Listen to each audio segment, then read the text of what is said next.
তাজ multimedia. তাজ multimedia বন্ধুরা, আমাদের ভিডিওটি ভালো লাগলে দয়া করে লাইক বাটনে ক্লিক করুন, কমেন্টস করুন এবং আমাদের চ্যানেলটি সাবস্ক্রাইব করতে ভুলবেন না। আমির ভান্ডার ওরস শরীফ, পটিয়া, চট্টগ্রাম গাউসিয়া রহমান মঞ্জিল প্রাঙ্গণে অনুষ্ঠিত আওলাদে রসুল হাদিয়ে জামান মুর্শিদে বরহক রাহনুমায়ে শরিয়ত ও তরিকত হযরত মাওলানা শাহ সুফি সৈয়দ মোহাম্মদ আবু সৈয়দ শাহ আমির ভান্ডারী আল কাদরি আল চিশতি আল নকশবন্দি আল মুজাদ্দিদি প্রকাশ আবু শাহ রহমতুল্লাহ আলাইহির বিশাল বার্ষিকী উপলক্ষে আজকের পবিত্র ঈদে মিলাদুন নবী সাল্লাল্লাহু আলাইহি ওয়াসাল্লাম ও খতমে বুখারী উপলক্ষে আয়োজিত এই মাহফিলের সম্মানিত সদর সভাপতি আওলাদে রসুল হযরতুল হাজ মাওলানা শাহ সুফি সৈয়দ মোহাম্মদ তৌহিদ শাহ আমির ভান্ডারী, বর্তমান গদ্দিনশীন পীর সাহেব আমির ভান্ডার দরবার শরীফ, শাহজাদা সৈয়দ মোহাম্মদ মনোহর মিসবাহ শাহ আমির ভান্ডারী নায়েবে সাজ্জাদনশীন, এবং আজকের এই মাহফিলে আমার পূর্ববর্তী বক্তা হযরত মাওলানা আলাউদ্দিন জিহাদি সাহেব, মুফতি মোহাম্মদ মাওলানা উসমান গনি সহ আজকের এই মাহফিলের মঞ্চে বসা চট্টগ্রামের বিভিন্ন এলাকার স্বনামধন্য বিভিন্ন দরবার থেকে আগত সম্মানিত পীর মাশায়েখ ওলামায়ে কেরাম, কষ্ট স্বীকার করে আজকের এই গভীর রজনীতে বসা আমার প্রাণপ্রিয় শ্রদ্ধাভাজন মুরব্বিয়ানে এজাম সমাবেশী ভাইরা, যুবক বন্ধুরা, আশিকানে মুস্তাফা সাল্লাল্লাহু আলাইহি ওয়াসাল্লাম, শ্রদ্ধ এলাকাবাসী, পর্দার আলে মা বোনেরা, আসসালামু আলাইকুম ওয়া রাহমাতুল্লাহি ওয়া বারাকাতুহু। আমির ভান্ডার দরবার শরীফ আজকে এখানে যে মাহফিল অনুষ্ঠিত হচ্ছে, আপনারা সকলেই জানেন এই মাহফিলটি কোনো সাধারণ মাহফিল নয়, এটি হচ্ছে একটি দরবারের মাহফিল। বলুন, কি মাহফিল? আমির ভান্ডার দরবার শরীফ। এই দরবারগুলো, এগুলো পৃথিবীর রাজা বাদশাহ যারা, তাদের চেয়েও কিন্তু আল্লাহর ওলিদের দরবারের মূল্য অনেক বেশি। পূর্বেকার রাজা বাদশাহ যারা ছিলেন, আপনার হুমায়ুনের কথা বলেন, বাবরের কথা বলেন, এমনকি সম্রাট আকবরের কথা আপনি বলেন, পৃথিবীতে এই ধরনের রাজা বাদশাহ যারা আছে তারা কিন্তু আউলিয়া কেরামের দরবারের ভক্ত ছিল। আউলিয়া কেরামের দরবারে তাদের এমন একটা সম্পর্ক তারা রাখতেন যে আল্লাহর ওলিদেরকে দোয়া থেকে নিয়ে নানা ধরনের পরামর্শ হিসাবে তাদের কাছ থেকে তারা বিভিন্ন বিপদ আপদে, তাদের কঠিন সময়কালে আল্লাহর ওলিদের কাছে তারা যেতেন এবং দোয়া নিতেন। আল্লাহর ওলি যারা, তারা এমনই যে আল্লাহ পাক রব্বুল আলামিন তাদেরকে বন্ধু হিসাবে গ্রহণ করেছেন। আল্লাহর ওলিরা হলেন আল্লাহর কি বন্ধু। কিন্তু আমরা কষ্ট পাই ওই সময় যখন বাংলাদেশের কোন আলেম এই অলি শব্দটির অর্থ দুশমন, আল্লাহর ওলিরা নাকি আল্লাহর দুশমন, এই শব্দগুলো যখন উচ্চারণ করে তখন আমরা নেহায়েত কষ্ট পাই। আমরা পবিত্র কোরআন মজিদের বিভিন্ন আয়াতে দেখতে পাই, পবিত্র কোরআন মজিদে আল্লাহ যেমন অলি শব্দ ব্যবহার করেছেন, আউলিয়াও ব্যবহার করেছেন। আলা ইন্না আউলিয়া আল্লাহি লা খাউফুন আলাইহিম ওয়া লা হুম ইয়াহজানুন আল্লাযীনা আমানু ওয়া কানু ইয়াত্তাকুন। যারা আল্লাহকে ভয় করে, যাদের জীবনের প্রতিটি মুহূর্তে তাকওয়া, পরহেজগারি, যারা কখনো অন্যায় অপরাধের কাজে কখনো জড়ায় না, কোন পাপের কাজের সাথে যাদের কোনো আপোষ নাই, এই সমস্ত মহান আল্লাহর ওলি যাদের এই বৈশিষ্ট্য, তারা কি কখনো আল্লাহর দুশমন হতে পারে? হাত উঁচু করে বলেন, পারে? আল্লাহর ওলিরা এমন যে আল্লাহ পাক রব্বুল আলামিন তাদের হাতে যে কুদরতি শক্তি দান করেছেন, যা আমরা সহিহ মুসলিমের হাদিস থেকে জানতে পারি। ভাইরা আমার, হাদিস শরীফে এসেছে, ওয়া ইন্না মিন ইবাদিল্লাহি মান লাউ আকসামা আলাল্লাহি লা আবাররা। আল্লাহর জমিনে আল্লাহর এমন কিছু বন্ধু আছেন, এমন কিছু ওলি বান্দা আছেন, আল্লাহর কাছে যা বলেন সাথে সাথে কবুল হয়ে যায়। এই জন্য আল্লাহর ওলিদের মর্যাদা এত বড় যে জীবিত অবস্থায় যেমন মানুষ তাদের কাছে আসে, তাদের দরবারে আসে, এই ভিড় জমায়, ঠিক ইন্তেকালের পরেও মানুষের আশা কমে না। আপনি কি আমার কথাগুলো বুঝতেছেন? আল্লাহর ওলিদের দরবারে আল্লাহর ওলিগণ যখন ইন্তেকাল করেন, ইন্তেকালের পরেও আউলিয়া ইকরামের মাজারের কাছে মানুষের ভিড় হয়। এই মানুষ কারা? সেই মানুষদের একটু ছোট্ট পরিচয় দেয়। সম্মানিত সুধী, ইমাম আবু হানিফা রাহমাতুল্লাহি আলাইহি নিঃসন্দেহে তিনি আল্লাহর ওলি, যিনি তার জীবনের 40টি বছর এশার ওযু দিয়ে এশার নামাজ এবং ফজরের নামাজ পর্যন্ত আদায় করেছেন। কত? 40 বছর। 40 বছরের দীর্ঘ সময় পর্যন্ত যিনি তার জীবনের এশার ওযু দিয়ে ফজরের নামাজ আদায় করতেন, যিনি তার জীবনে প্রতি রমজান মাসে 60 বার, প্রতিদিন 2 বার করে কোরআন খতম করতেন। আমাদের মধ্যে কে এমন আছে বলেন তো যে দিনে 2 বার কোরআন খতম করতে পারে? এই কথাগুলো শুনে ইসলাম বিদ্বেষী যারা ইসলামের পোশাক পরে, ইসলামের টুপি মাথায় দিয়ে নিজেকে আলেম হিসেবে ঘোষণা করে বলছে যে এগুলো মিথ্যা কথা,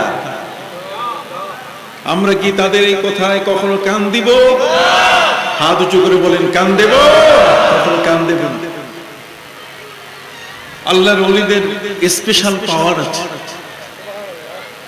আল্লাহর ওলিদের স্পেশাল পাওয়ার কি?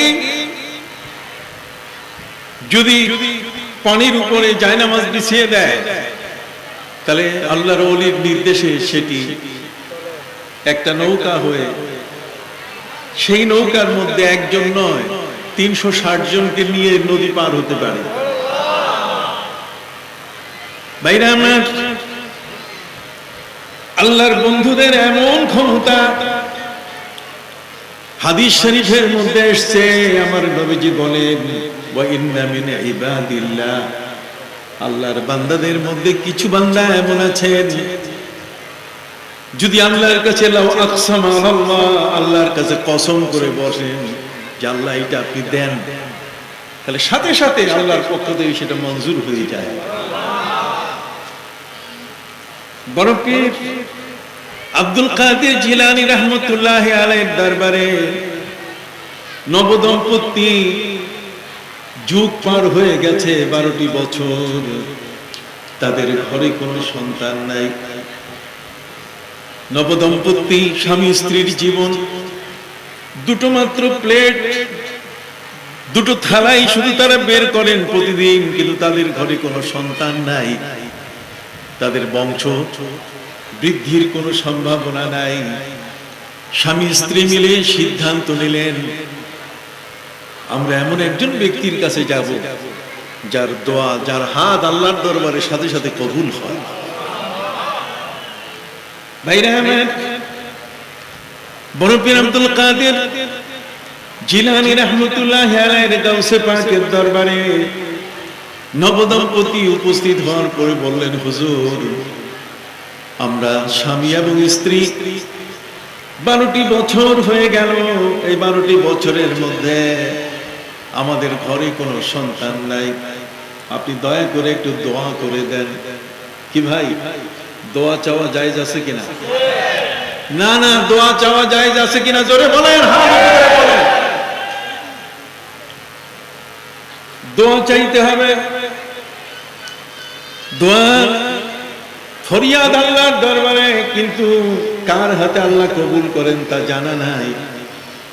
এই জন্য স্বামী তার স্ত্রীর কাছে দোয়া চায়, স্ত্রী স্বামীর কাছে দোয়া চায়, শিক্ষক ছাত্রের কাছে দোয়া চায়, ছাত্র শিক্ষকের কাছে দোয়া চায়।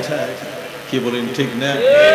চেয়ারম্যান সাহেব এলাকাবাসীর কাছে দোয়া চান, এলাকাবাসী চেয়ারম্যান সাহেবের কাছে দোয়া চায়, পীর সাহেব মুরিদদের কাছে দোয়া চান, আর মুরিদ যারা তারা পীর সাহেবের কাছে দোয়া চান, হুজুর দোয়া করবেন। কি বলেন? দোয়া চাওয়া এটা অন্যায় কিছু নয়, কারণ আমার হাতের চেয়ে ওই মানুষটার হাত, আমার জীবনের চেয়ে ওই মানুষটির জীবনের মূল্য অনেক বড়। যে মানুষটি তার জীবনে তাহাজ্জুদ ছাড়ে না, যে মানুষটি তার জীবনে কখনো আওয়াবিন ইশরাকের নামাজ ছাড়ে না, 5 ওয়াক্তের নামাজ তো আছেই, কিন্তু এরপরেও তারা যত নওয়াফিল, যত নফল ইবাদত আছে এগুলো বাদ দেয় না। যারা নফল বাদ দেন না, নফল ছাড়েন না, তারা কি কখনো ফরজ বাদ দেন? আপনাদের আমার সাথে একটু কথা বলতে হবে। সম্মানিত সুধী বন্ধুরা আমার, নফল ইবাদতকারী ব্যক্তিদের সম্পর্কে হাদিসে বলা হয়েছে, হাদিসে কুদসির মধ্যে আমার নবী সাল্লাল্লাহু আলাইহি ওয়াসাল্লাম ইরশাদ করেন, লা ইয়াজালু আবদি ইলাইয়া ইয়াতাকাররাবু ইলাইয়া ইল্লা বিন নওয়াফিল। আমার কিছু বান্দা এমন আছে, ফরজ নামাজ আদায় করার পর পর তারা যখন সুন্নত নামাজ পড়ে, নফল নামাজ পড়ে, আওয়াবিন ইশরাক, তাহাজ্জুদ, এই কোন নামাজ বাদ দেয় না, বরং প্রতিটি মুহূর্তে সিজদায় পড়ে থাকে। الذين يذكرون الله قياما وقعودا وعلى جنوبهم। দাঁড়াইয়া বসে শোয়া কাঁদ অবস্থায় এমন কোন সময় নাই যে সময় আল্লাহর নাম তাদের মুখে থাকে না। এই সমস্ত মহান ব্যক্তি, তাদের জীবন আমাদের চেয়ে মূল্যবান কিনা? ভাইরা আমার রাসূল সাল্লাল্লাহু আলাইহি ওয়াসাল্লাম তিনি বলেন, যখন কোন মানুষ নামাজ পড়ে, নামাজ পড়লে পড়ে সে মানুষটি বন্দেগী করলো, সে বান্দা হলো, বান্দার দায়িত্ব হলো বন্দেগী করা। আল্লাহ ফরজ করে দিয়েছেন, ফরজ ইবাদত আপনি আদায় করলেন, ফজরের 2 রাকাত ফরজ, যোহরের 4 রাকাত ফরজ, আসরের 4 রাকাত ফরজ, মাগরিবের 3 রাকাত, আর ইশার 4 রাকাত ফরজ আপনি আদায় করলেন, বন্দেগী হয়ে গেল। কিন্তু বন্দেগী তো আল্লাহ চান না শুধু বন্দেগী, বরং আল্লাহ চান যে আপনি বন্ধু হন। কি হবেন বলেন? আল্লাহর বন্ধু হতে গেলে তাকে সুন্নাত পড়তে হবে, আল্লাহর বন্ধু হতে গেলে তাকে নফল নামাজ পড়তে হবে। কথা বলেন?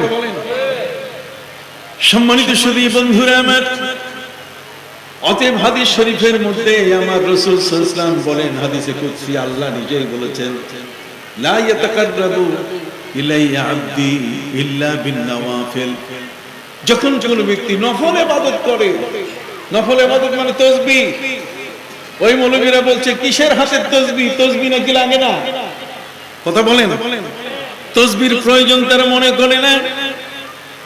আল্লাহর ওলিদের দরবারে নির্ধারিত ভাবে ওজিফা আমল হয়, এতবার দরুদ শরীফ পড়তে হবে, এতবার কালেমার জিকির করতে হবে, এই যে কতগুলো সিলেবাস, কথা বলেন, এই সমস্ত সিলেবাস যখন আদায় করে কেউ, আস্তে আস্তে সে তার প্রোগ্রেস হয়, ক্লাস 1 থেকে 2, 2 থেকে 3, সে আস্তে আস্তে ম্যাট্রিক পাস করে, আস্তে আস্তে সে ইন্টারমিডিয়েট ডিগ্রি, আস্তে আস্তে সে এমএ পাস করে। তার মানে সালেক হিসেবে তার মর্যাদা, আল্লাহর ওলিদের প্রায় 22টা ক্যাটাগরি আছে। কয়টা?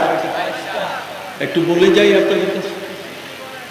সম্মানিত সুধী, আল্লাহর ওলিদের 22টি ক্যাটাগরি।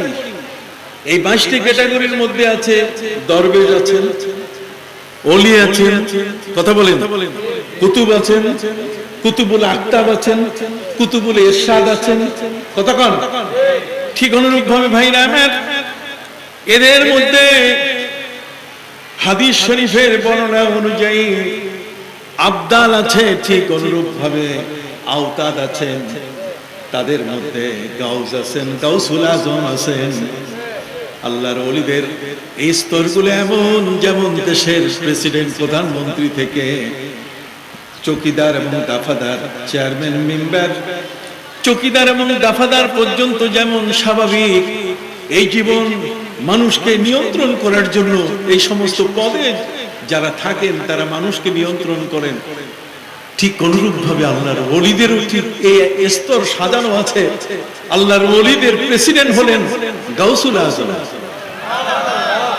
সুবহানাল্লাহ, আসতে জ্ঞান, রাত বেশি হয়েছে ভাইরা আমার।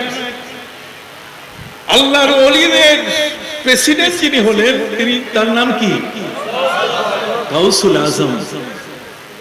কথা বুঝতে পারছেন? অতএব এই গাউসুল আজম এত বড় স্তরের সমস্ত ওলিদের সম্রাট, ওলিদের কাঁধের উপরে যার কদম, কথা বুঝতে পারছেন? সেই আউলিয়া কেরাম, পীর মাশায়েখদের উপরে যার কদম, গাউস যিনি, গাউসের মর্যাদা এত বড় যে 300 মাইল দূরে একজন মহিলা, তার ভক্ত মহিলা যাচ্ছে, আর পাহাড়ি গিরি পথে, আঁকা বাঁকা পথে একজন বখাটে যুবকের সাথে দেখা হলো।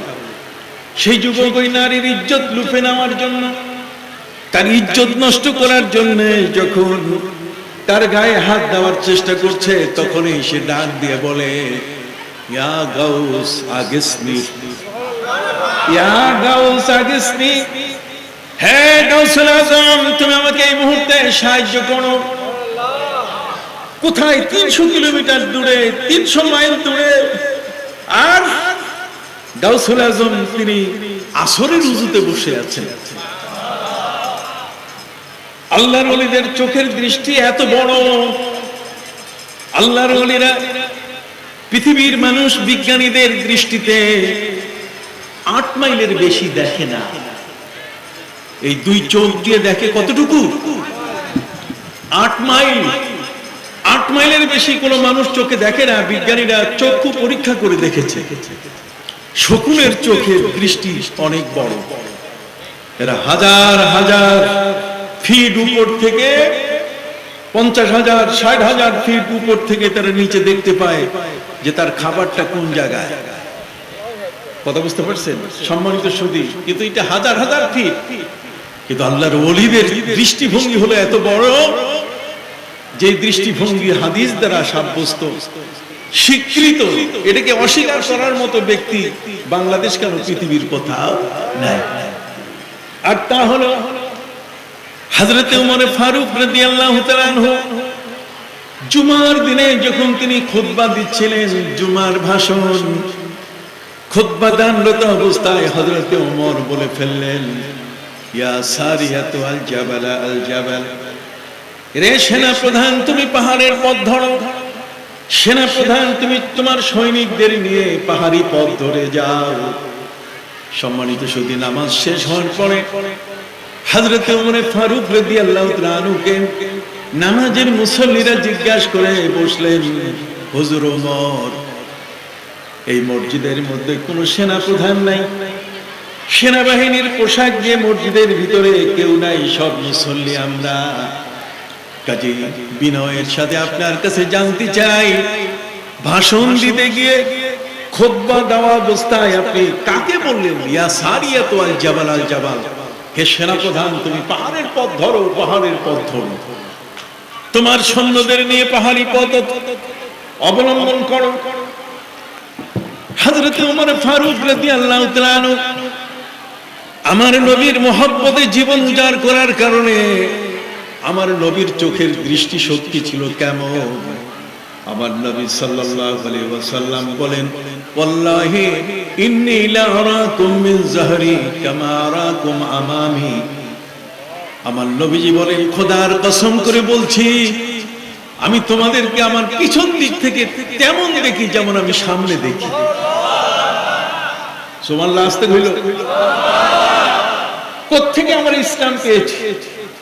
পীর মাশায়েখের দৃষ্টিভঙ্গি কোথায়, আজকে আমি সেই বিষয়গুলো নিয়ে একটু হুজুর কথা বলতে চাই। আপনি একটু ভালো করে শুনবেন, এতক্ষণ তো ওয়াজ শুনেছেন, শ্রদ্ধাভাজন ওলামা ইকরাম এক একটা বিষয়ের উপর কথা বলেছেন। সম্মানিত সুধী বন্ধুরা আমার নবী বলেন মাশারিকুল আরদি ওয়া মাগারিবুহা, আমার পিছনে পৃথিবী যত দূর, আমার সামনের পৃথিবী যত দূর, আমি সামনে যত দূর দেখি আমি পিছনে তত দূর দেখি। তাহলে সামনে আর পিছনে, আপনারা কি কেউ পিছনে দেখেন? কিন্তু আমার নবী তো বলছেন আমি সামনে যেমন দেখি আমি পেছনেও কি তেমন দেখি। তাহলে সেই পেছনের দেখার দূরত্ব কতটুকু, কতটুকু দূরত্বে আমার নবী দেখতে পেতেন, সেখানে বলা হয়েছে মাশারিকুল আরদ, পৃথিবীর সূর্যের উদয়াচল, সূর্য যেখান থেকে উদিত হয় আর সূর্য যেখানে অস্তমিত হয়, আমার নবীর চোখের সামনে সবটি উপস্থিত। নবী স্বচক্ষে তিনি দেখেন, বড্ড করে কোন সুবহানাল্লাহ। আমার নবী এমন কি বলেন, আল্লাহি ইন্নী লা আরাল জান্নাতা ওয়া জাহান্নামা মিন হাহুনা। আল্লাহর নবী সাল্লাল্লাহু আলাইহি ওয়াসাল্লাম তিনি বলেন, শোনো তোমরা এখানে বসে কতটুকু দেখো, কিন্তু খোদার কসম করে বলছি আমি রাসূল যখন নামাজে দাঁড়াই তখন আল্লাহর জান্নাত জাহান্নাম আমি দেখতে পাই। যে নবী জায়নামাজে দাঁড়ালে আল্লাহর জান্নাত জাহান্নাম দেখতে পান, যে নবীর দৃষ্টি শক্তি এত প্রখর, এত প্রবল, এত শক্তিশালী যে আমি তোমাদেরকে পিছনে ততদূর দেখি যেমন সামনে দেখি। কেন বলেছিলেন নবীজি? নবীজি বলেছিলেন এ কারণে, প্যারা হাবিব রাসূল করিম সাল্লাল্লাহু আলাইহি ওয়াসাল্লাম তিনি যখন আসরের নামাজ পড়তেছিলেন, নামাজ আদায়কালীন সময়ে পেছনে মুসল্লিদের মধ্যে মুনাফিক, এই যে মুনাফিক পিছনে, কতক্ষণ না মুনাফিক কিছু পেছনে, এই মুনাফিকরা নামাজ বাদ দিয়ে নামাজের মধ্যে একে অপরকে গুতায়, হাসাহাসি করে। আব্দুল্লাহ ইবনে উবাই বিশাল পাগড়িওয়ালা মুসল্লি, আব্দুল্লাহ ইবনে উবাই ইবনে সালুল বিশাল লম্বা জামার মুসল্লি, কথা কন। আব্দুল্লাহ ইবনে উবাই ইবনে সালুল পাগড়ি বলেন, টুপি বলেন, আলখাল্লা জামা বলেন, কোনো ত্রুটি ছিল না, কিন্তু তার অন্তরের মধ্যে নেফাকি মুনাফিকিতে পরিপূর্ণ ছিল। অতএব নবীজি যখন নামাজের ইমামতি করতেন তখন এই লোকটা পিছনে আর দুই চারজনের সাথে হাসাহাসি করত, নামাজের মধ্যে মনোযোগী ছিল না। নবী করিম সাল্লাল্লাহু আলাইহি ওয়াসাল্লাম নামাজ শেষ করে মিম্বরে দাঁড়িয়ে বললেন, খোদার কসম আমি তোমাদেরকে পেছনে তেমন দেখি যেমন আমি সামনে দেখি। তার মানে তোমরা পিছনে কি দুষ্টামি করছো, আমি কিন্তু কি দেখছি। আপনি সুবহানাল্লাহ জোরে বলবেন না? ইসলামের মূল বিষয়গুলোতে আপনি চলে আসেন। সহিহ মুসলিম বলেন, বুখারী বলেন, একদল তো হাদিস নম্বর ছাড়া আর কিছু জানে না, হাদিসের নম্বর দিয়ে কথা বলতে হবে। বন্ধুরা আমার, প্রিয় নবী সাল্লাল্লাহু আলাইহি ওয়াসাল্লাম তিনি পরিষ্কার ভাষায় বললেন, শুধু তোমাদের পিছনে আমি দেখি না, সামনে যা দেখি পেছনে তা দেখি, এখান থেকে আমি আল্লাহর জান্নাত জাহান্নাম দেখতে পাই। কথা কি বুঝতে পারছেন? কে কোথায় কোন জায়গায় মাটির নিচে কি, আমার নবী বলেন সেই দৃষ্টি শক্তি আমার আছে। আপনি জানেন আব্দুল্লাহ ইবনে উবাই ইবনে সালুল এটা চরম মুনাফিক। এই মুনাফিক আম্মা জান আয়েশা রাদিয়াল্লাহু তাআলাকে কষ্ট দিয়েছে। কথা বলেন না? আম্মা জান আয়েশাকে কি দিয়েছে? অপমান দিয়েছে, জিনার তহমত দিয়েছে। আম্মা জান আয়েশা রাদিয়াল্লাহু তাআলার উপরে এই ব্যক্তির জিনার তহমত, অপবাদ এত বড় কঠিন যে নবীর পারিবারিক জীবনকে বিপন্ন করে ফেলেছিল, নবীর পারিবারিক জীবনটাকে অস্থির করে ফেলেছিল এই দুষ্ট দুরাচার। সম্মানিত সুধী, সে জানে যে পবিত্র কোরআন মজিদ আল্লাহ বলে দিয়েছেন, ইন্নাল মুনাফিকিনা ফিদ দারকিল আসফালি মিনান নার। মুনাফিকদের ঠিকানা হলো জাহান্নামের সবার নিচে। যত মানুষ শাস্তি পাবে জাহান্নামের মধ্যে সবার নিচে সবচেয়ে যে কঠিন জায়গাটা, এই তলের জায়গাটা যেখান থেকে আগুন বাইর হয়, সেই জায়গার শাস্তি হবে কার? মুনাফিক। আব্দুল্লাহ ইবনে উবাই ইবনে সালুল সে জানে যে আমি নবীর সাথে যত বেয়াদবি করেছি, কথা বলেন, এই মুনাফিকরা নবীর সাথে কি করেছে? বেয়াদবি করেছে। এই মুনাফিকের প্রেতাত্মারা এখনো আছে, তারা মিলাদুন নবী মানে না। এই দুষ্ট দুরাচার এমন কিছু লোক আছে যারা মিলাদুন নবী সাল্লাল্লাহু আলাইহি ওয়াসাল্লাম, প্রিয় নবী সাল্লাল্লাহু আলাইহি ওয়াসাল্লামের মিলাদ আসলে সিরাত নিয়ে ব্যস্ত হয়। কথা বুঝতে পারছেন? নিশ্চয়ই আমার পূর্বের আলোচক যারা এই বিষয়গুলো নিয়ে কথা বলেছেন। সম্মানিত সুধী বন্ধুরা আমার, ইন্নাল মুনাফিকিনা ফিদ দারকিল আসফালি মিনান নার, মুনাফিকদের ঠিকানা হলো জাহান্নামের সবচেয়ে নিচের জায়গাটা। অতএব সে আব্দুল্লাহ ইবনে উবাই ইবনে সালুল, সে তার ছেলে যে তাকে সে বলে যাচ্ছে, এই যে আব্দুল্লাহ, তার নিজের নামও আব্দুল্লাহ, তার ছেলের নামও কি? আব্দুল্লাহ। ছেলেকে সে বলছে যে বাবা, আমি তো সারা জীবন মুনাফিকি করে গেলাম, কিন্তু তুমি নবীর ভক্ত হয়েছো। আব্দুল্লাহ ইবনে উবাই ইবনে সালুল, এই মুনাফিকের ছেলেটা মুসলমান হয়েছিল। আব্দুল্লাহ মুনাফিকের ঘরে মুসলমান। আব্দুল্লাহ ইবনে উবাই ইবনে সালুল তার ছেলেকে ওসিয়ত করে যাচ্ছে মরার আগে, বাবা আমি যেদিন মারা যাব, আমি জানি মরলে পরে কবর আমাকে স্বাভাবিক রাখবে না, কবরে ফেরেশতারা গুর্জ মারবে, আমার উপরে আক্রমণ করবে, আঘাত করবে। কবরের শাস্তি থেকে বাঁচার আমার কোনো উপায় নাই। অতএব তুমি একটা কাজ করবে, আমি মারা গেলে তুমি আমাদের প্রিয় নবী মুহাম্মদুর রাসূলুল্লাহ সাল্লাল্লাহু আলাইহি ওয়াসাল্লামের দরবারে গিয়ে তার কাছে আরজি করবে যে হুজুর, আমার বাবা মারা গেছেন, দুটো জিনিস তিনি ওসিয়ত করে গেছেন, যদি দুটো জিনিস আপনি দান করেন। নবীজিকে গিয়ে তুমি দুটো জিনিস আবেদন করবে, নবীর দরবারে দুটো জিনিস তুমি আনার চেষ্টা করবে। একটা হলো নবীজির জুব্বা মোবারক, নবীজি যে গায়ে জামা পরতেন সেই জুব্বা মোবারক তুমি আমার কাফন বানাই দিও। আমি মুনাফিক, আমার কাফন দিও নবীজির কি? জুব্বা দিয়ে। আপনারা একটা কথা বলেন না, নবীজির কি? জুব্বা দিয়ে আমার কাফন দিয়ে দিবে। আর মুসলমানের মধ্যে নিয়ম হচ্ছে, যদি কোনো মানুষ মারা যায়, তার মরে গেলে পরে সেই মানুষটাকে জানাজা দিতে হয়। যদি কাউকে জানাজা ছাড়া দাফন করা হয়, তাহলে তার নিয়ম হলো কবরের সামনে, জানাজা ছাড়া কাউকে মাটি দিয়েছেন, কবর দিয়েছে কেউ, তাহলে ওই কবরের সামনে গিয়ে তার জানাজা পড়তে হবে। কথা বুঝেন নাই? জানাজার গুরুত্ব এত বেশি। অতএব আব্দুল্লাহ ইবনে উবাই ইবনে সালুল সে তার ছেলেকে ওসিয়ত করছে, যাওয়ার আগে সে দায়িত্ব দিয়ে যাচ্ছে, উপদেশ দিয়ে যাচ্ছে, ওসিয়ত করে যাচ্ছে যে বাবা আমি মরে গেলে তুমি দুটো কাজ করবে। একটি কি? জুব্বা, নবীজির জুব্বা মোবারক। দ্বিতীয় নম্বর হলো নবীজিকে দিয়ে তুমি আমার জানাজা নামাজ পড়াই দিবে। ছেলে জিজ্ঞাসা করে, বাবা জীবন ভর, সারাটি জীবন নবীর সাথে আপনি বেয়াদবি করেছেন, নবীর নামাজের পিছনে আপনি দুষ্টামি করেছেন, নবীর পরিবারের আম্মা জান আয়েশাকে আপনি কষ্ট দিয়েছেন, নবী পরিবারের আম্মা জান আয়েশাকে কষ্ট দেওয়ার কারণে নবীজি মহা কষ্টের ভিতরে ছিলেন।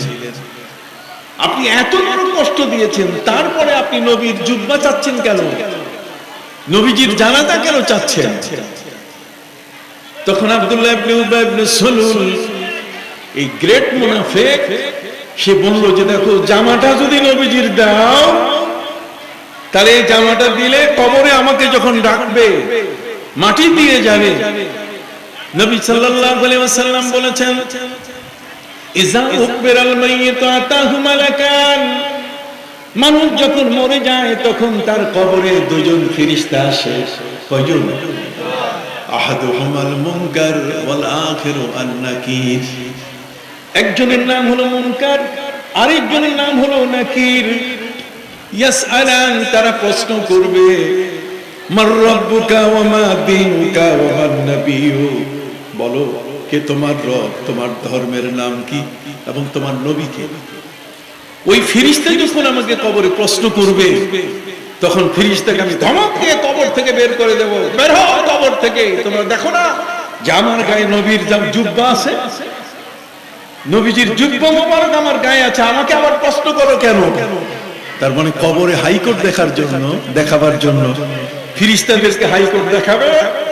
এই জন্য এই আব্দুল্লাহ ইবনে উবাই ইবনে সলুল আমার নবীজির জুব্বা মোবারক এবং তার জানাজা, বলছে যে নবী আমাকে জানাজা দিয়েছেন, এর চেয়ে সৌভাগ্যের কি আছে? তার জুব্বা মোবারক আমার গায়ে, তারপরে প্রশ্নের উত্তর দিতে হবে। Get out. ফেরেশতাকে কবর থেকে গেট আউট করার জন্য, কবর থেকে খেদায় দেওয়ার জন্য, বের করে দেওয়ার জন্য সে কৌশল করেছে। সম্মানিত সুধী, এই আব্দুল্লাহ ইবনে উবাই ইবনে সলুল যখন মারা গেল, আপনাদের কষ্ট হচ্ছে? হাত উঁচু করে বলেন তো, কষ্ট হচ্ছে না? আব্দুল্লাহ ইবনে উবাই ইবনে সলুল যখন মারা গেল, মারা যাওয়ার পরে তার ওসিয়ত পালন করার জন্য ছেলে এসে আমার নবীর কাছে, নবীজির দরবারে এসে আবেদন জানালো, হুজুর আমার বাবা তো মুনাফিক ছিল, নবীজি মৃত্যুর আগে আমার বাবা দুটা ওসিয়ত করে গেছেন, একটি হলো আপনার জুব্বা মোবারক, আরেকটা হলো জানাজা, আপনি জানাজা দিবেন। তার সাথে সাথে আমার নবীজি তার জুব্বা মোবারক দিয়ে দিলেন। দয়াল নবী দেখছেন, আমার নবী জানেন এটা মুনাফিক, আমার নবী জানেন এটা দুষ্ট দুরাচার, এটা জাহান্নামের অতল তলের একটা কীড়া। অতএব নবীজি জানার পরেও নিজের জুব্বা মোবারক দিয়ে দিলেন। এরপরে তিনি সাহাবায়ে কিরামকে বললেন, সাহাবীরা সবাই শোনো, আব্দুল্লাহ ইবনে উবাই ইবনে সলুল মারা গেছে, মৃত্যুবরণ করেছে, চলো সবাই মিলে আমরা তার জানাজার নামাজ পড়ি। নবীজি সাহাবীদের দল নিয়ে আব্দুল্লাহ ইবনে উবাইয়ের জানাজার নামাজ পড়ার জন্য রওনা হয়েছেন। ঠিক ওই মুহূর্তে হযরতে ওমর দুই হাত প্রশস্ত করে আমার নবীর সামনে গিয়ে বলছেন, হুজুর যাবেন কই? নবীজি বলেন, আব্দুল্লাহ ইবনে উবাই ইবনে সলুল তার জানাজার নামাজ পড়তে। হযরত ওমর বলেন, হুজুর সেখানে যাওয়া যাবে না, আপনি তার জানাজার নামাজে যেতে পারবেন না। নবীজি বলেন, ওমর তুমি আমাকে বাধা দিচ্ছ কেন? ওমর তুমি আমাকে কেন আটকাচ্ছ? নবী আমি না তুমি? সুবহানাল্লাহ বলেন। তুমি নবী না আমি নবী? সুবহানাল্লাহি ওয়া বিহামদিহি। শুধু তাই না, হযরত ওমর রাদিয়াল্লাহু তাআলা এই ধরনের ঘটনা প্রায় 22টি ঘটনা আছে। কয়টা? 22টা ঘটনা। তারিখুল খুলাফা এই কিতাবের মধ্যে আল্লামা জালালউদ্দিন সুয়ুতী রাহমাতুল্লাহি আলাইহি হযরত ওমরের এই 22টা ঘটনার মধ্যে তিনি লিখেছেন যে এই 22টি ঘটনা এমনই যে কোরআনের আয়াত নাযিল হতো নবীর সিনায়, কিন্তু এটা ক্রস করে যেত ওমরের সিনায়। নবীকে মহব্বত করলে দেখছেন সিনার সাথে সিনার কানেকশন হয়ে যায়। এই জন্য আল্লাহর ওলিদের দরবারে আসলে সিনার সাথে সিনার কি হয়? কানেকশন হয়ে যায়। আপনি সুবহানাল্লাহ বলবেন না? ভাইরা আপনার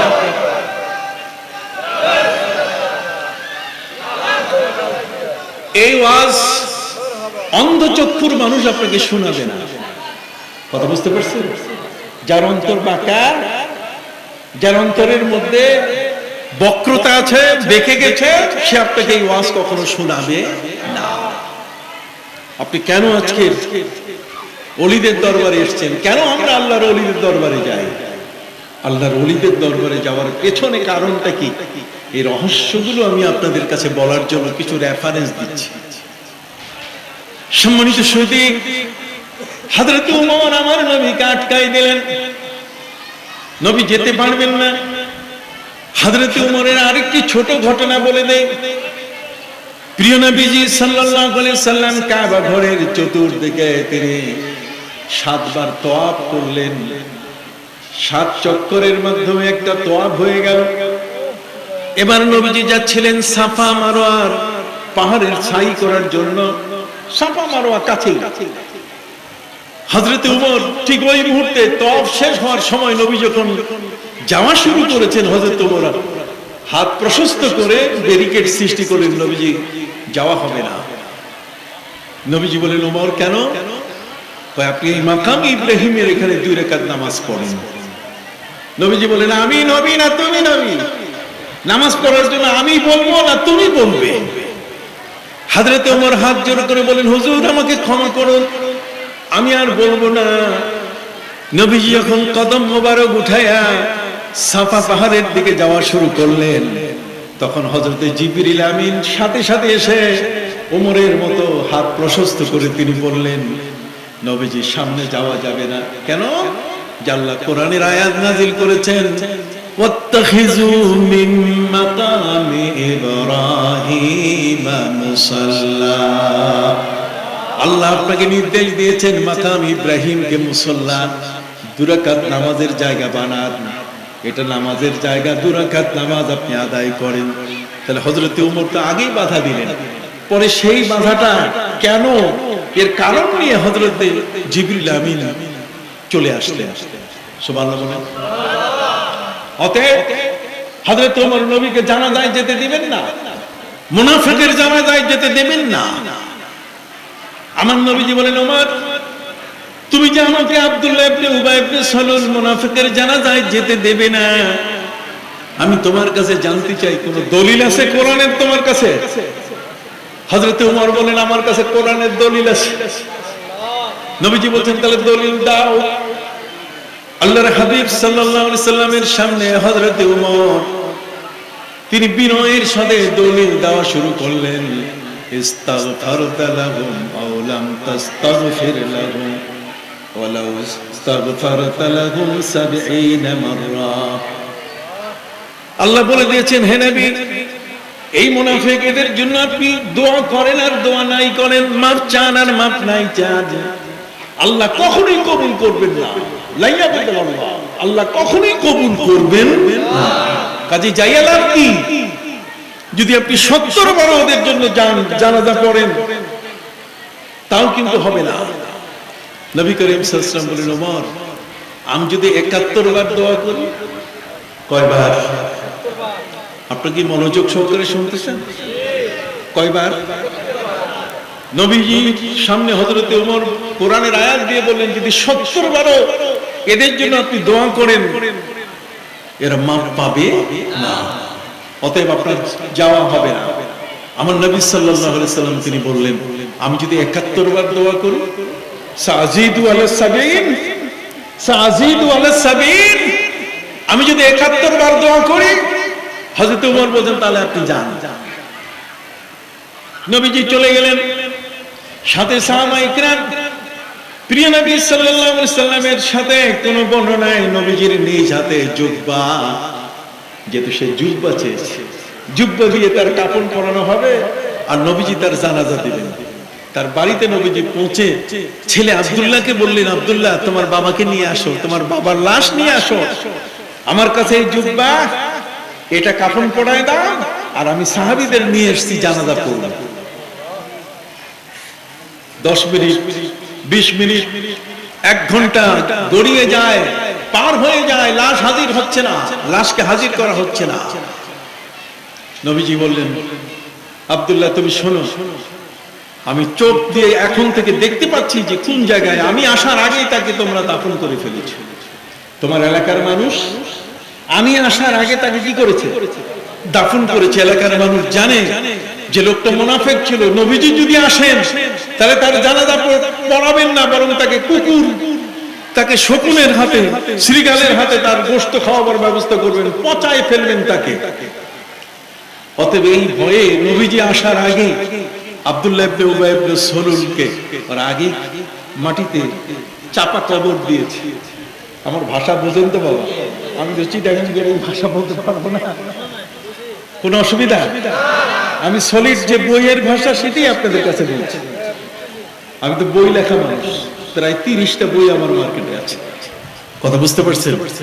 এই 30টা বই যেগুলোতে আজকে আমি একটি প্রতিবাদী কণ্ঠস্বর, আমাকে কম বেশি এই যারা একটু উল্টাপাল্টা ওরা আমাকে ভয় করে সব সময়।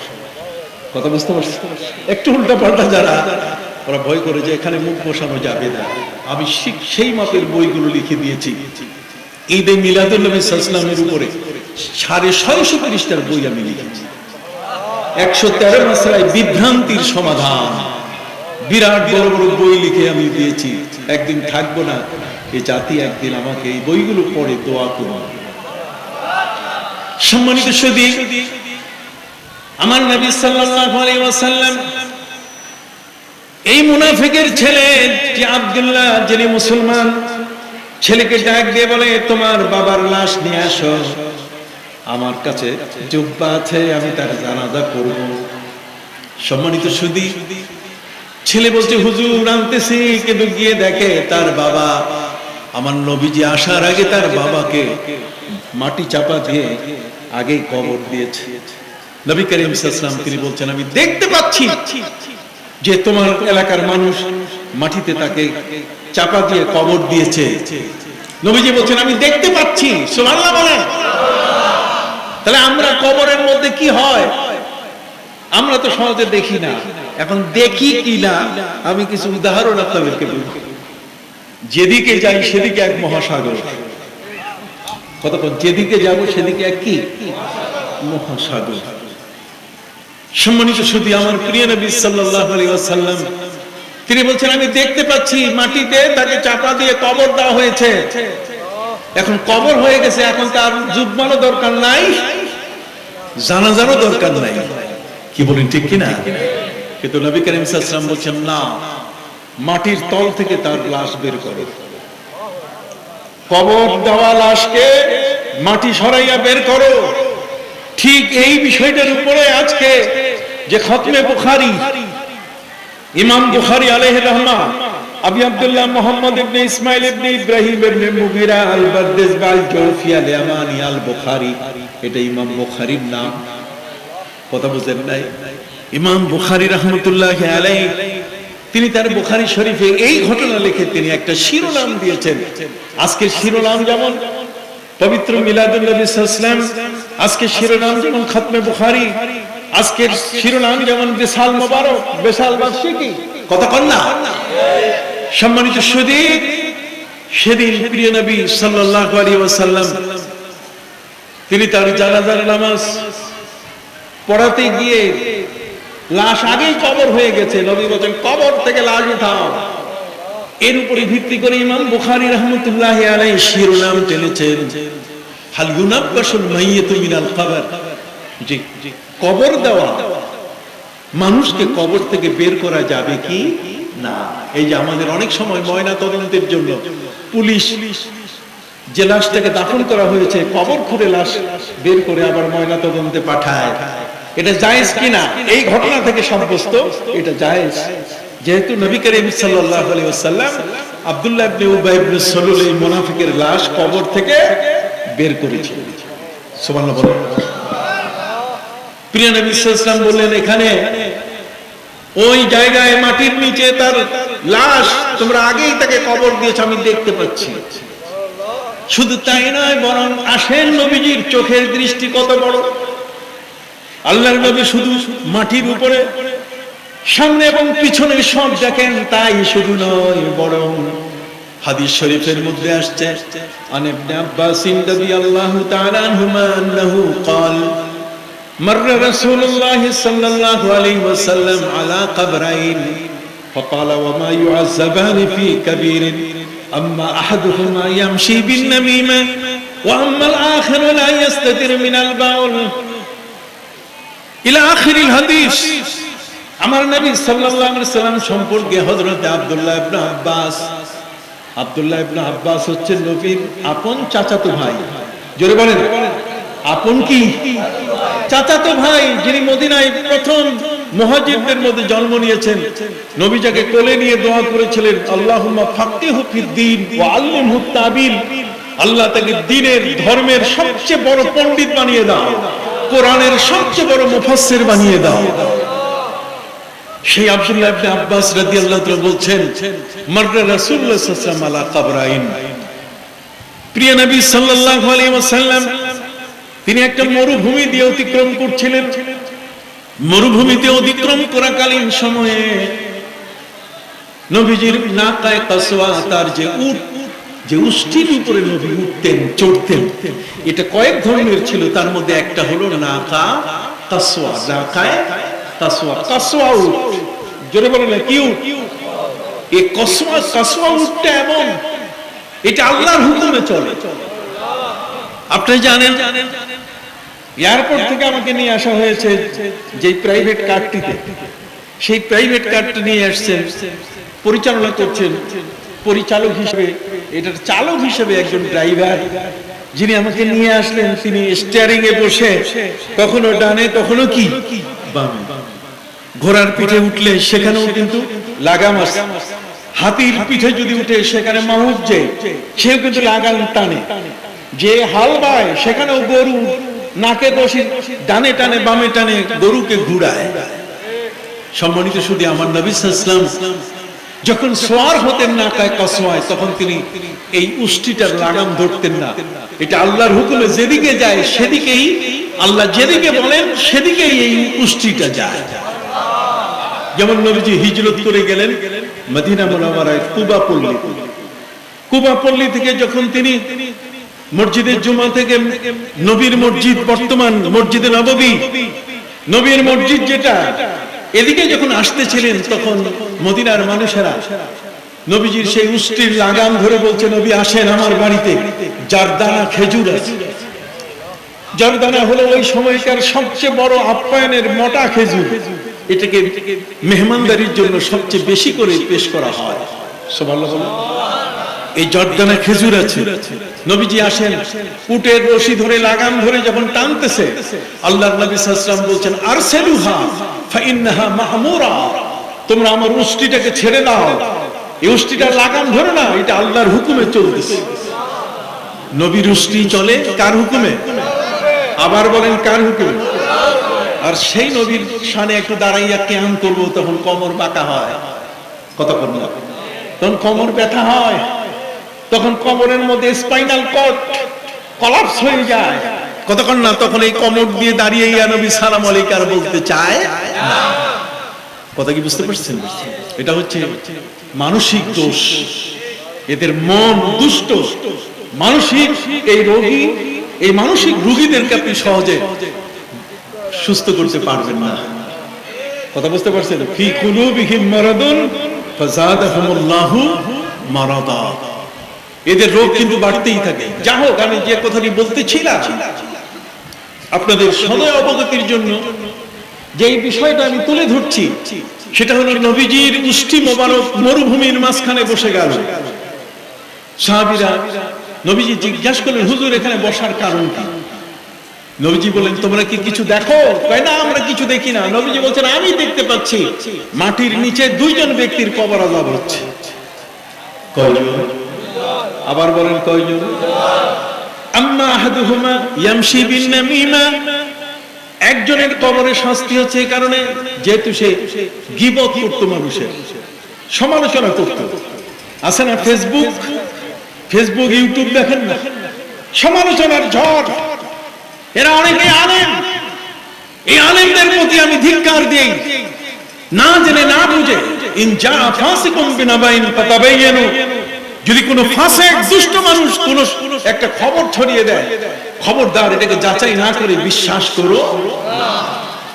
ফেসবুকটা এখন সব মুনাফিকদের হাতে, কথা বুঝতে পারছেন? ফেসবুকটা পুরাই সমস্ত ব্যক্তিদের হাতে। কেউ মারা যায় নাই, তার আগে ইন্না লিল্লাহ পড়ে শেষ।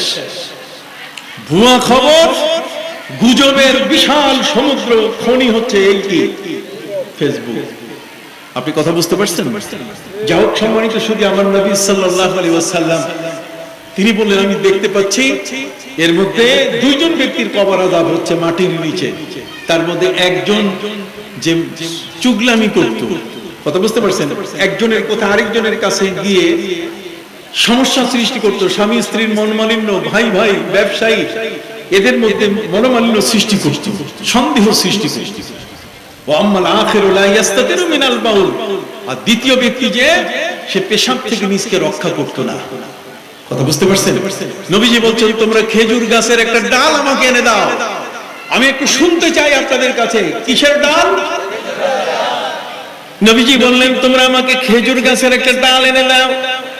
ফাশাক্কা শাক্কাতাইন, প্রিয় নবী সাল্লাল্লাহু আলাইহি ওয়াসাল্লাম তিনি সেই খেজুরের ডালটাকে দুই টুকরা করলেন। সুম্মা গারাসা আলা হাযা সুম্মা গারাসা আলা হাযা ফাকালা লাআল্লাকুমা ইউখাফফাফু আনহুমাল আযাব হাত্তা ইয়াইবাসা। নবীজি সেই খেজুরের দুটো ডাল, একটা ডালকে দুই টুকরা করে একটা অংশ একজনের কবরের মাঝখানে গেড়ে দিলেন, আরেকটা অংশ আরেকজনের কবরের মাঝখানে গেড়ে দিয়ে বললেন যে যতক্ষণ পাতাগুলো তাজা থাকবে ততক্ষণ এদের আযাব কিছুটা লাঘব হবে। সুবহানাল্লাহ বলেন। এর থেকে আমরা কাউকে কবর দিলে কবরের মাঝখানে কি একটা খেজুর গাছ অথবা একটা বড়ই গাছ দেই, ঠিক কি না? ওরা বলে না না না, এটা দরকার নাই, এটা নবীজির যুগে নবীর হাতের বরকত, এটা দেওয়া দরকার নাই। তো নবীজি নামাজের মধ্যে দুইটা সেজদা করেছেন, কোরআনে তো কোথাও দুইটা সেজদার কথা নাই। যে তুমি একটা দিয়া ইমামতি করো, দেখি পারো কিনা। কথা কর না, তুমি জুমার নামাজে রাকাতে একটা সেজদা দিবা, প্রতি রাকাতে সেজদা একটা, চাকরি থাকবে? মৌলবীগিরি শেষ কিনা? কথা বলেন না কেন? মৌলবীগিরি থাকবে, রুটি রুজি থাকবে, সব শেষ। নবীজি দুই রাকাত এই নামাজ ফজরের সেখানে প্রতি রাকাতে দুটো করে সেজদা, কি বলেন ঠিক না? কাজী নবী যেটা করেছেন সে নবী। ওমা আতাকুমুর রাসূলু ফাখুযুহু ওমা নাহাকুম আনহু ফান্তাহু। নবী যে নিয়ে এসেছেন তা আঁকড়িয়ে ধরো, এটাই নবীর প্রতি মহব্বত। কুল ইন কুনতুম তুহিব্বুনাল্লাহ ফাত্তাবিউনি, ইত্তিবা, নবীর অনুসরণ। নবী যেভাবে করেছেন সেভাবে। নবী যেভাবে খাইছেন, নবী বাম হাতে খান নাই, তিনি খেয়েছেন কোন হাতে? যাই না। এখন তুমি যদি আমেরিকান হয়ে যাও, ইউরোপিয়ান হয়ে যাও, হাত তো দুইটাই আল্লাহ সৃষ্টি করছে, কাজে আমি বাম হাতে খাইতেছি, হবে নাকি? আপনার কথা বলছেন না কেন? সব জায়গায় যুক্তি চলে না, সব জায়গায় কি যুক্তি চলে না। সম্মানিত শুধু বন্ধুরা আমার, ইসলামের প্রতিটি কাজ, আপনি মাথায় টুপি দিয়েছেন, আপনি বলেন না না আমি টুপি রাখবো না, টুপিটা মুহাম্মদ সাল্লাল্লাহু আলাইহি ওয়াসাল্লাম নিজে তৈরি করেছেন। আরে তুমি জানো না আজকের পুলিশ বলেন, বিডিআর বলেন, বিজিবি বলেন, আপনার র‍্যাব বলেন, যত ধরনের আর্মি ব্যাটালিয়ন সবাই মাথার মধ্যে কি দেয়? টুপি দেয়। কতক্ষণ ওই টুপিটা চোখে পড়ে না, এইটা আপনার চোখে পড়লো আর ওইটা চোখে পড়ে না। এই সমস্যাগুলো কেমনে সমাধান করব? কথা বুঝতে পারছো? ওই যে বললাম মনটা বাঁকা হয়ে গেছে, কালিমা লেগে গেছে, অন্তরের উপরে ছাপ পড়ে গেছে, এখন ভালো জিনিস সে চোখে দেখে না।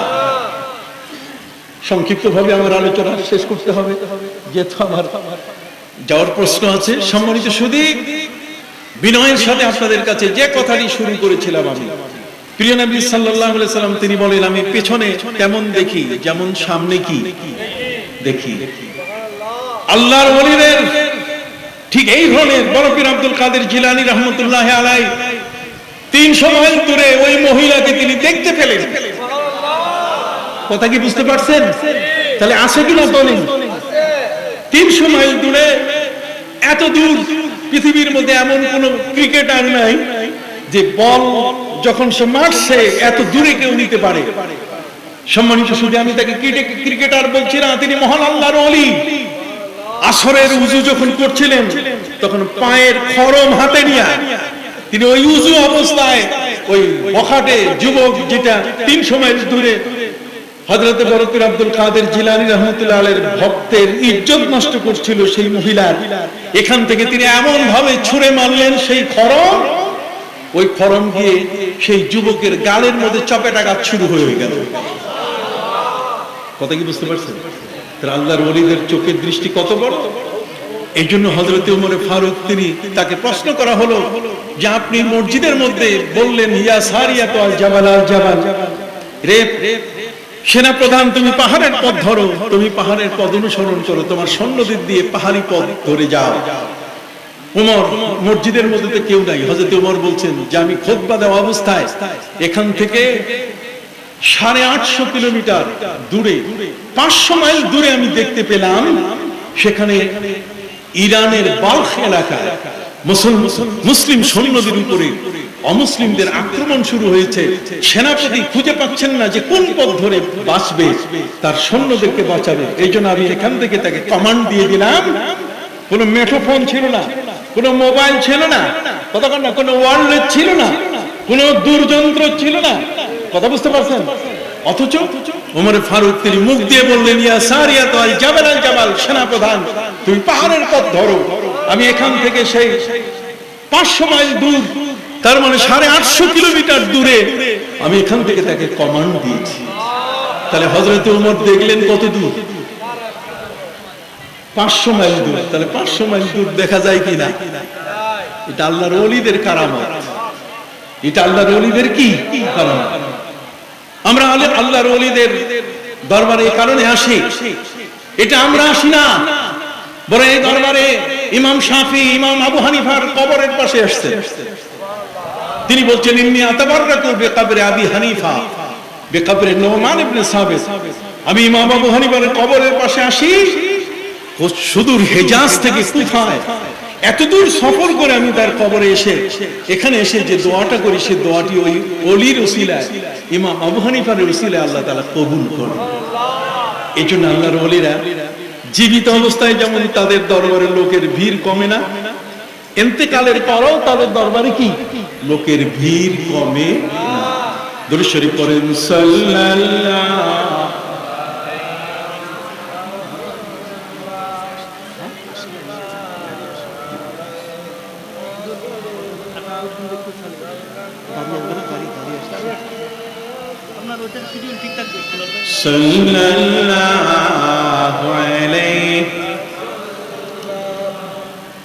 বাবারা, আপনারা কি বুঝতে পারছেন বিষয়টা? আল্লাহর ওলিদের দরবারে ইমাম আহমদ বিন হাম্বল রাহমাতুল্লাহ আলাইহি 12.5 লক্ষ হাদিসের হাফেজ। তিনি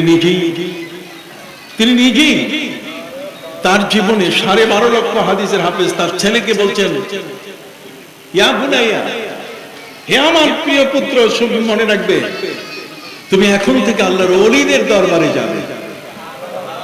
ইমাম আহমদ বিন হাম্বল 12.5 লক্ষ হাদিসের আলেম, উনি কি বুঝেন না কোনটা ভালো কোনটা মন্দ? কথা কোন ভালো মন্দ কোনটা এটা বুঝেন না। অতএব তিনি তার ছেলেকে বলছেন, বাবা তুমি আল্লাহর ওলিদের কাছে যাবে। কেন? ফাইন্নাহুম জাদু আলাইনা বিল ইলমি, আল্লাহর ওলিদের ইলম আলেমদের চেয়ে বেশি। হযরত মুসা আলাইহিস সালামের চেয়ে হযরত খিজির আলাইহিস সালামের কাছে ইলমে লাদুন্নি ছিল। কি ছিল? ইলমে লাদুন্নি ছিল। এটা অনেক লম্বা ঘটনা। কথা কি বুঝতে পারছেন? সম্মানিত সুধী, এই জন্য বরকত আব্দুল কাদের জিলানী রাহমাতুল্লাহ আলাইহির দরবারে 2 জন নবদম্পতি এসেছিল। 12টি বছর পূর্ণ হয়েছে, তাদের ঘরে কোনো সন্তান নাই। মনে আছে কিনা? আমি শুরু করেছিলাম যে কথা দিয়ে। বরকত আব্দুল কাদের জিলানী রাহমাতুল্লাহ আলাইহির দরবারে হাজির হয়ে বলছে, হুজুর একটু দোয়া করে নেন।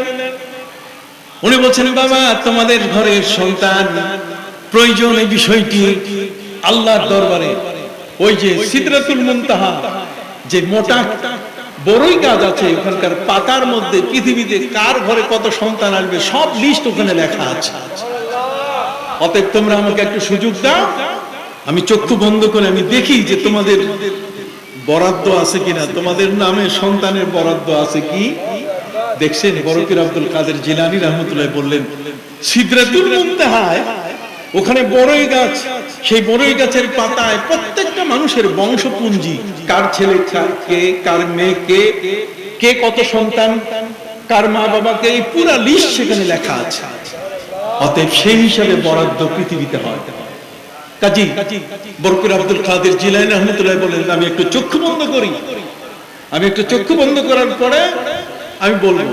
উনি চক্ষু বন্ধ করে বলে, বাবা উপরের সিদরাতুল মুনতাহার কোন পাতার মধ্যে তোমাদের সন্তানের বরাদ্দ নাই, অতএব আমি কি দোয়া করব তোমাদের জন্য? তোমাদের জন্য আমার কোনো দোয়া করার সুযোগ আছে কোথায়? সিদরাতুল মুনতাহার বড়ই গাছের পাতার মধ্যে তোমাদের বংশে সন্তান আসবে এটা নাই, সব জিরো, নীল। নবদম্পতি দুজনে বলেন, হুজুর আপনি সিদরাতুল মুনতাহা দেখছেন না কি দেখছেন এটা জানার জন্য আমরা আসি নাই, আমরা এসেছি আপনি একটু দোয়া করে দিবেন। সুবহানাল্লাহ বলেন কি? ওই যে ওয়াইন্না মিন ইবাদিল্লাহি মান লাউ আকসামা আলাল্লাহি লা বাররা, আল্লাহর ওলিদের মধ্যে এমন আল্লাহর ওলি আছেন যখনই হাত পেতে দোয়া করেন সাথে সাথে আল্লাহর দরবারে কি হয়ে যায়? কবুল হয়ে যায়। বড় পীর আব্দুল কাদের জিলানী রাহমাতুল্লাহ আলাইহির কাছে নবদম্পতি বিনয়ের সাথে বলে উঠলো, হুজুর আপনি চক্ষু বন্ধ করে কোন জগতে গেছেন এটা জানার জন্য বোঝার জন্য আসি নাই, আমরা এসেছি আপনি একটু দোয়া করে দেবেন। উনি বলছেন, যাও আমি দোয়া করে দিলাম, আল্লাহ যেন তোমাদের বরাদ্দ দিয়ে দেন। কিন্তু আমি দেখতেছি কিছু নাই। সম্মানিত সুধী, অবাক কাণ্ড, একেবারে অবাক কাণ্ড। 1 বছর পরে নবদম্পতি কোলে শিশু নিয়ে বড় পীর আব্দুল কাদের জিলানীর দরবারে উপস্থিত। কই হুজুর আপনি দোয়া করেছেন এই সন্তান? উনি বলেন, আমি দেখলাম মুরাকাবা করে, আমি চক্ষু বন্ধ করে ওই সিদরাতুল মুনতাহা ঘুরে ঘুরে তোমাদের সন্তানের বরাদ্দ আমি দেখলাম। আসলে কি আমার এখানে কোনো ত্রুটি হয়েছে কিনা দেখি আরেকবার। চক্ষু বন্ধ করে তিনি দেখলেন যে আসলে ওই ওখানে জিরো, নীল, ওই সিদরাতুল মুনতাহা বড়ই গাছের পাতার মধ্যে ওদের কোনো সন্তানের বরাদ্দ নাই। উনি অবাক হয়ে গেলেন। তিনি নবদম্পতিকে বললেন, ঠিক আছে যদি আল্লাহ দিয়ে থাকেন নিয়ে যাও, যাও দোয়া করে দিলাম। ওরা যখন বড় পীর আব্দুল কাদের জিলানী রাহমাতুল্লাহ দরবার থেকে কিছু দূরে সরে গেল, চলে যাচ্ছে, ঠিক ওই মুহূর্তে আল্লাহর পক্ষ থেকে ইলহাম করে দেওয়া হলো যে আব্দুল কাদের তুমি কি মনে করো যে আমার এলেমটা আমি শুধু সিদরাতুল মুনতাহায় রেখে দিয়েছি, বরং তোমার মতো একজন ওলি আমার বন্ধু যদি দোয়া করে আমি সাথে সাথে সেটা কবুল করি নিই। এই জন্য আমরা ওলি আল্লাহদের দরবারে আসি। জোরে বলুন। এই জন্য আমরা ওলিয়া উলিয়াদের কি দরবারে আসি। ওলিয়া উলিয়াদের দরবার হলো আল্লাহর বন্ধুদের দরবার। এই বন্ধুদের দরবার এটা ইসলাম বিদ্বেষী কাজ হবে না। বেপর্দা বেলে হাত এখানে চলবে না। দুরি, টুপি, দাড়ি, ইসলামী পোশাক, নামাজ, রোজা, ইসলামের বিধান যতগুলো আছে সব মেনে চলতে হবে। কোনখানে সামান্যতম ত্রুটি রাখা যাবে না। এই সবগুলো মিলিয়ে হচ্ছে আল্লাহর ওলিদের দরবার। আল্লাহর ওলিদের দরবারে যারা আসেন তারা এই ধরনের বড় বড় আল্লাহর বন্ধু হিসাবে নিজেকে পরিণত করে তারা ফিরতে পারে। আসুন আমরা আল্লাহর কাছে দোয়া করি এই ধরনের মহান দরবার আল্লাহ যেন কবুল করে নেন সকলভাবে। শিরক বিদআত মুক্ত। কতক্ষণ আজকে একদল মানুষ মাজার ভাঙার নামে উল্লাস করছে, কতক্ষণ এটা কখনো সমর্থিত নয়, এটা ফৌজদারি অপরাধ। জোরে বলে, এটা কি ফৌজদারি অপরাধ। অতএব আমি আশা করি এদেশের মানুষ বোকা নয়, আল্লাহর ওলিদের মাধ্যমে এদেশে ইসলাম এসেছে। শাহ সুলতান মাহমুদ বলখি, শাহজালাল ইয়ামানি, শাহ পরাণ, শাহ আমানত, এই 12 আউলিয়ার শহর চিটাগাং শহর। আমি আর আগাতে পারছি না। এই সমস্ত আউলিয়া ইকরাম আমাদের কাছে ইসলাম নিয়ে এসেছেন, আর তারা যেখানে ঘুমিয়ে আছেন তাদের সেই জায়গাটা ধ্বংস করার সাথে সাথে কোরআন পর্যন্ত পুরাই ফেলতেছে। পবিত্র কোরআন পর্যন্ত কি পুরাই ফেলতেছে। দুঃখজনক। আমি চাই তারা ফিরে আসুক, আল্লাহর ওলিদের বন্ধু হোক, নিজেকে ইসলাহ করুক, শুদ্ধ করুক। এই প্রত্যাশা রেখে এই দরবারের শুভকামনা করে আজকের মতো এখানে শেষ করলাম। আসসালামু আলাইকুম ওয়া রাহমাতুল্লাহি ওয়া বারাকাতুহু।